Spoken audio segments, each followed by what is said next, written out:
ke Komnas HAM.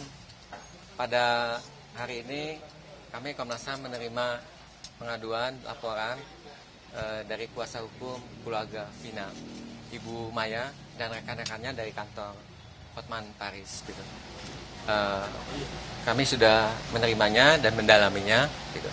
Tentu kami akan menindaklanjutinya terkait laporan ini. Gitu. Laporannya berupa apa? Laporannya terkait dengan perkembangan kasus pembunuhan Vina, perkembangan dari penyidikan dan lain-lain. Kemudian yang paling concern ke Komnas HAM terkait dengan perlindungan kelompok rentan, perempuan dan anak. Gitu. Terkait dengan kami ingin memastikan proses hukum yang adil terhadap kelompok rentan ini, perempuan dan anak sebagai korban Vina. Gitu. Nah, itu yang dilaporkan ke kami oleh kuasa hukum dan juga terkait dengan kepastian terkait adanya trauma healing untuk keluarga Vina dan juga terkait dengan kepastian adanya kompensasi dan restitusi terhadap keluarga korban. Itu aja yang bisa disampaikan oleh kami dari Komnas HAM. Restitusinya itu seperti apa, Pak? Hitungannya nanti gimana restitusinya? Restitusi kan ini sedang, jadi kami kan datang hari ini memang menyampaikan dulu perkembangan kasus yang saat ini sedang kita tangani, kasus Vina, dan kami menceritakan kronologis, kemudian dari segala hal sampai ke DPO yang sampai hari ini juga kita sudah tahu bahwa ada 2 yang tidak ada. Nah, ini yang kami sampaikan ke Komnas HAM. Kemudian kalau perihal restitusi itu nanti kami akan bicarakan terlebih dahulu dengan Pak Hotman, hasil dari pertemuan kami hari ini dengan Komnas HAM, begitu. Mbak, soal yang DPO ini tiba-tiba dari 3 jadi 1 gitu gimana? Iya, pada intinya kami kan tetap beracuan, itu kan ada putusan. Putusan itu adalah produk hukum yang sudah berkekuatan hukum tetap. Di situ jelas ada 3 nama yang ada di dalam putusan yang sudah disampaikan di fakta persidangan. Tentunya kami masih beracuan pada putusan tersebut. Karena jika itu dihilangkan, siapa yang akan bertanggung jawab dalam kematian Vina? Seperti itu. Kalau untuk trauma healing yang dialami sama keluarga sampai saat ini apa aja? Ya, Dinda ngomong ya. Trauma ya sangat luar biasa, masih terus mengingat kebiasaan si Vina, mengingat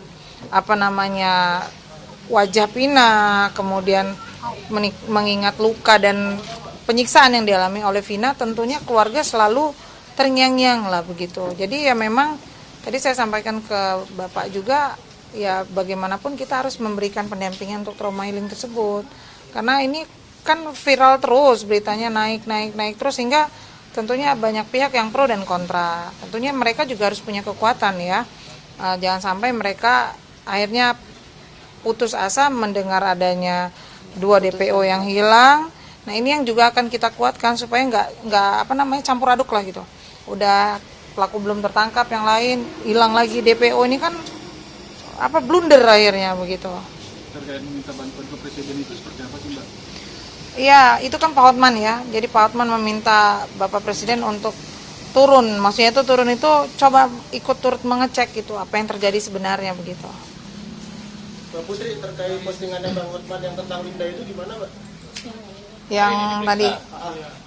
Iya, memang hari ini habis ini kami mau berangkat ke Cirebon untuk mendampingi Linda diperiksa oleh Polda Jabar, tapi karena kondisi Linda anaknya sedang sakit, jadi kami yang berangkat ke Cirebon untuk mendampingi Linda begitu.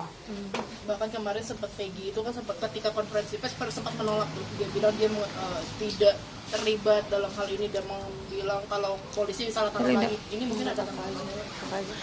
Ya, sebenarnya hak dia untuk berbicara, ya kan?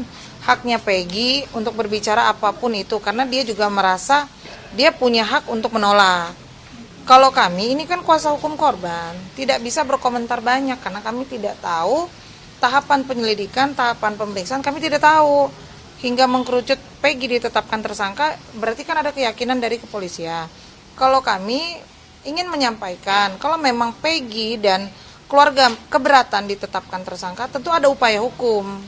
Nah, Peggy dan kuasa hukumnya bisa melakukan upaya hukum tersebut. Dan intinya kami tidak mau juga ada pelaku yang bukan melakukan ditangkap. Kami juga tidak mau. Jadi ya sama-sama lah, kita sama-sama mencari kebenaran, sama-sama mencari keadilan. Apakah benar Peggy pelakunya atau bukan? Kita ikutin aja proses hukumnya lah. Kan nanti masih ada tahapan selanjutnya, masih ada tahapan kejaksaan, pemeriksaan berkas, kemudian nanti ada pembuktian di pengadilan.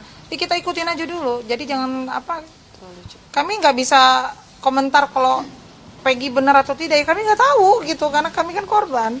Mungkin untuk Bapak Ibu dari Komnas HAM, narasi terkait Peggy, salah tangkap dan segala macam, mungkin apa sih sebenarnya yang harus dilakukan oleh aparat penegak hukum untuk memastikan adanya akuntabilitas dan transparansi dalam penanganan kasus ini?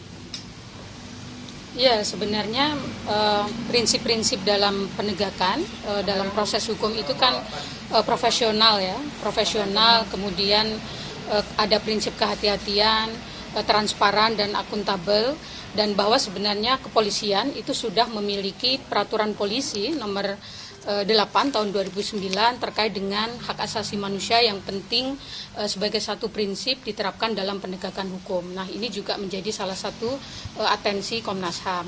Itu yang pertama. Yang kedua, saya menyambung Pak Uli tadi bahwa salah satu atensi Komnas HAM dalam tindak lanjut kasus ini adalah bagaimana memastikan pemulihan bagi korban dan anggota keluarganya. Karena kan mereka, anggota keluarganya ini masih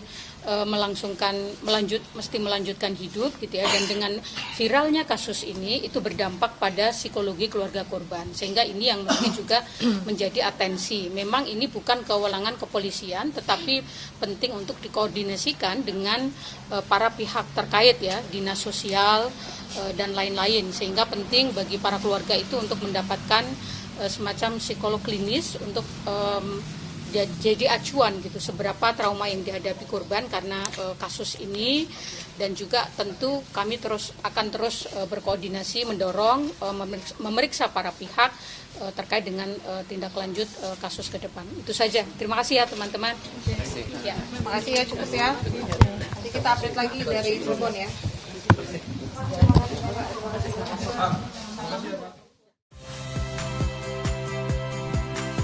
Saya Radi Saputro. Saksikan program-program Kompas TV melalui siaran digital, pay TV dan media streaming lainnya. Kompas TV, independen, terpercaya.